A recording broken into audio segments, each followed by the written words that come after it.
I simp for Chainsaw Man harder than Denji simps for Makima. And I am not kidding. So naturally, I've decided to read every single other manga by Tatsuki Fujimoto. Just so I could get a, better understanding at his body of work, because I glaze him. I started reading Fire Punch, because you know that one meme of, Agni's face? And, yeah. And, of course, I was traumatized by the first chapter, of course. But I also went back and read all of his one-shots. Tatsuki Fujimoto, before Chainsaw Man 17 to 21, and then 22 to 26, Look Back, Goodbye Eri, and Just Listen to the Song. And if you don't know what a one-shot is, it's just, think of manga short stories. They span from 20 pages to 200. They can be, standalone stories, or build up to an even bigger series. For Fujimoto's case, basically all his one-shots are self-contained stories. But there are some broad ideas and characters that blend into his newer works. Such as, I kind of think this guy, if I circle him, here, kind of looks like, this guy. So he has a lot of one-shots, so I want to make video series where I go over all of these. So, starting with 17 to 21, 22 to 26, Look Back, Goodbye Eri, and then Just Listen to the Song. All of these are going to be planned videos. But first, let's get in to the first chapter of Tatsuki Fujimoto before Chainsaw Man. Spoiler alert. Why would you be watching the video starting with his very first story, localized as a couple clucking chickens were still kicking in the schoolyard, with the actual word translating to, there were two chickens in the garden. The story is about two friends, Ami and, Yuto. Yeah, Yuto. And they used these very convincing chicken costumes to hide from the human-eating aliens that have unfortunately invaded. And thankfully, most of the aliens don't eat chicken, so they mostly live their days trapped in the garden as pets. And Yuto, being the older of the two, feels a responsibility to protect the younger one. And, of course, they eventually get found out.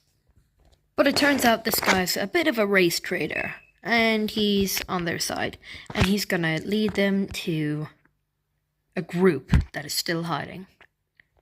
But before they can do that, a transfer student with a craving for chicken shows up. And he basically just tries to eat our main characters. Just about as Ami is gonna be devoured, Yuto, who we had assumed to be human, is an alien. We flash back to when the two first met, killed one of the disguise dudes, and he wanted to play the role of a human. So, he killed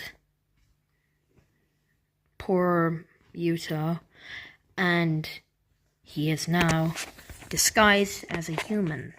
Now, when his secret's out, he lies to the aliens and buys time for her to run away.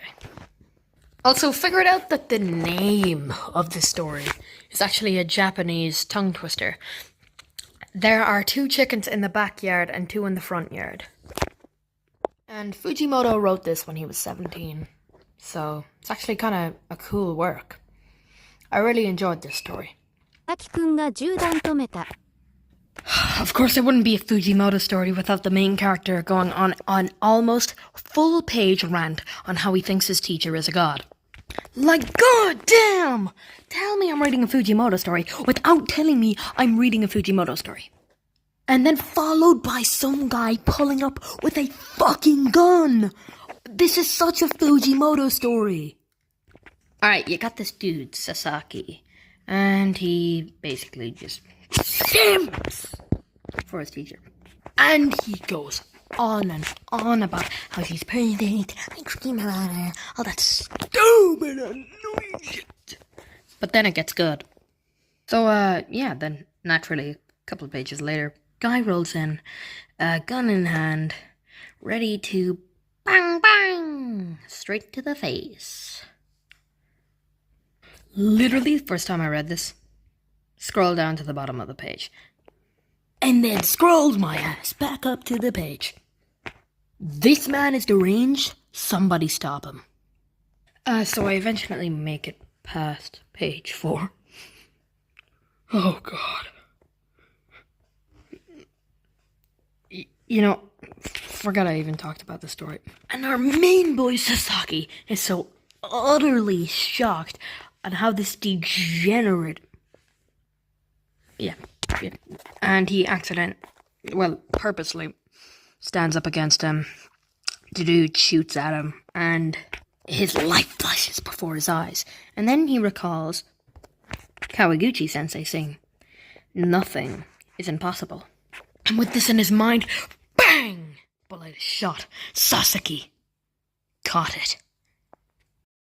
He then proceeds to gaslight Kuano into giving himself up to the police. Saving his good old V card for his future wife, which actually cannot be Kawaguchi-sensei. And using his time in prison to get into university.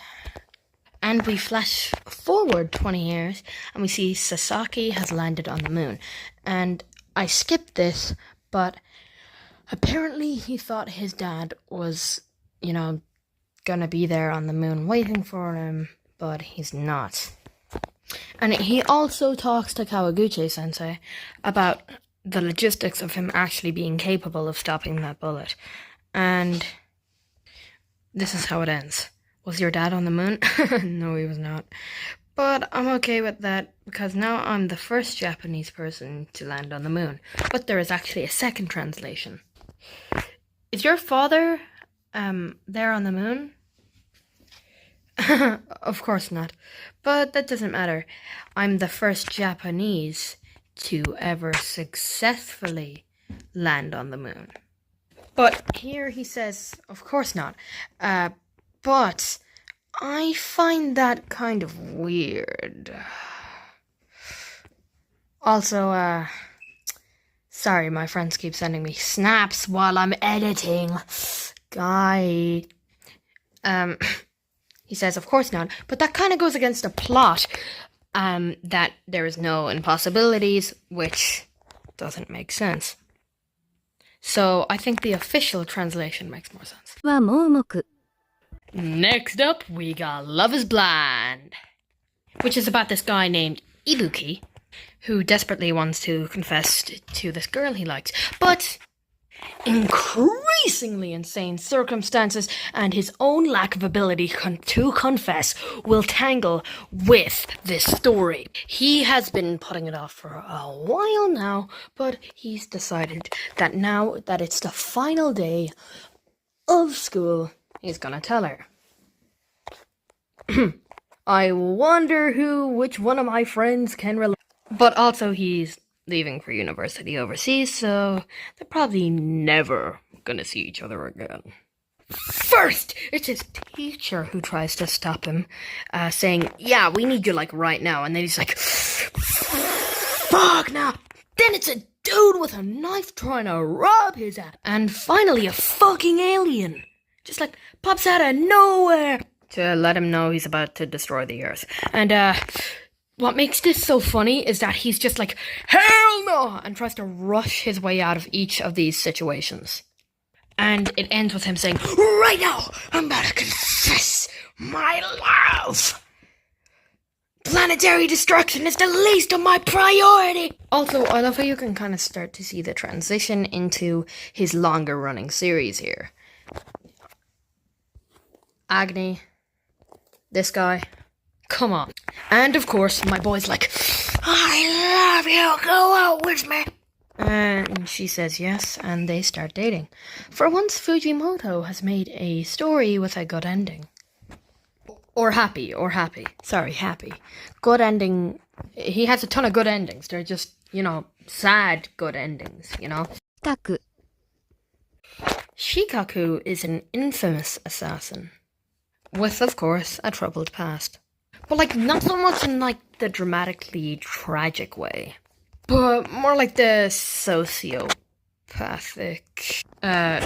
backstory and gets beaten by her parents. That's rough, but Mana picks a dream girl, more like a dark thought.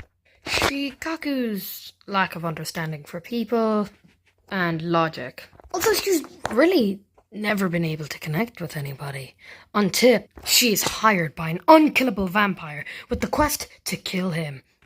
But she ends up falling madly in love with this dude. The vampire in question has been alive for more than 3,000 years! Which is an actual crazy gap. Seriously. And he just wants to fucking die already. Because he's just that bored of life at this point. So he hires Shikaku to try and kill him.